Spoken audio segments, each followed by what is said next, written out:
ഏഷണി പിശാച് കൂടിയവരുമുണ്ട്. ഞങ്ങളുടെ നാട്ടിലൊരു ഏഷണി മറിയാമ്മയുണ്ട്. മറിയാമ്മയുടെ പണി ഇങ്ങനെ വീടുകൾ കയറി ഇറങ്ങി കിടക്കുക, അവിടെയെല്ലാം ഏഷണി കൂട്ടുക.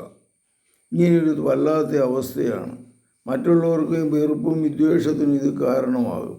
അനേകം പേരുടെ വീട് നശിപ്പിക്കും. ഇങ്ങനെയൊക്കെയുള്ള തലമുണ്ട്.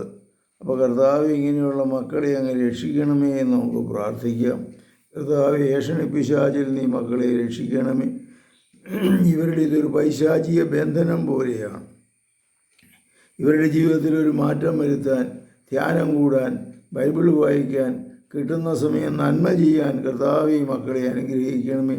ഏഷണിയുടെ തിന്മയുടെ ശക്തിയിൽ നിന്ന് ഇവരെ മോചിപ്പിക്കണമേ. കർത്താവ് എനിക്ക് നൽകിയ അധികാരം ഉപയോഗിച്ച് ഈ മകനെ കർത്താവെ ഈ വൈകല്യത്തിൽ നിന്ന് മോചിപ്പിക്കുന്നു. പരിശുദ്ധ പരമദിവ്യകാരുണ്യത്തിന് എന്നേരവും ആരാധനയും സ്തുതിയും പുകഴ്ചയും ഉണ്ടായിരിക്കട്ടെ. ഈശോ മിശിഹായ്ക്കും സ്തുതിയായിരിക്കട്ടെ.